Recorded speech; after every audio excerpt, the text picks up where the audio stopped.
took a quick glance at your website, and I didn't see issues like this necessarily listed out on the website. Maybe I was looking at the wrong place, but was that intentional that you haven't necessarily? No, it's not intentional. If it's not there, it'll be there. It will be there shortly. I have. The one area that was emphasized was jobs creation. Tell us why, in your perspective, the jobs picture has been dreary in this part of Pennsylvania for so long, and what you think you might be able to. It goes back to the spending, and I just don't blame the Democrats. You know, the Republicans were in control, and they spent money far beyond what I think they should have spent, and you know, generations before that. You know, we can talk about lowering taxes, but lowering taxes in and of itself is not going to create the jobs. We have to stop the spending. Once we stop that spending and we give tax breaks to small businesses who may have employees that they're paying their health care for, they should get a benefit out of that. If they're expanding in their business or hiring people, they should get a tax credit for that. Why does the small business not get the tax credits that the corporations get? If we start implementing that type of economic reward, then the jobs will be created. Washington's never created a job in and of itself other than expanding Washington. 17,000 IRS agents are going to come knocking at our doors to see if we have health insurance. I'd rather see those 17,000 agents be going after the people that haven't paid their taxes, if they're insisting on hiring 17,000 people.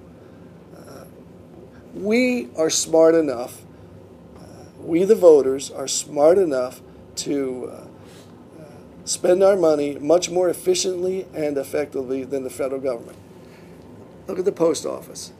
Look at Amtrak. Look at the Medicare. Look at Medicaid. Look at the education department. What does that do? I really can't figure it out, and I haven't been able to find anything or anybody that tells me what it does. Let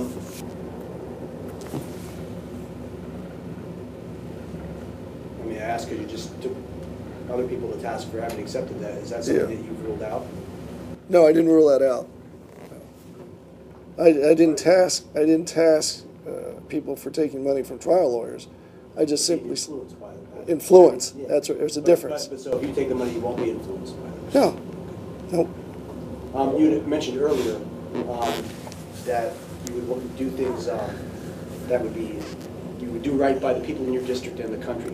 Can you imagine a scenario when something that would be good for your district would be good for the country, and you'd have to choose between the two? In other words, maybe a jobs or money coming here to help a company that wouldn't necessarily be the right thing for the country. Yes. I have to say you have to pass on that. Yes, I can imagine a scenario like that. And I have to be man enough to stand up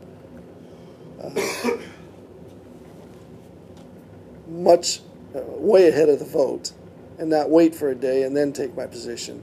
So the people of the district have the opportunity to come to me and persuade me otherwise. And they may be able to, and they may not be able to. But I have to balance what is good for the country in relation to what is good for the 10th Congressional and vice versa.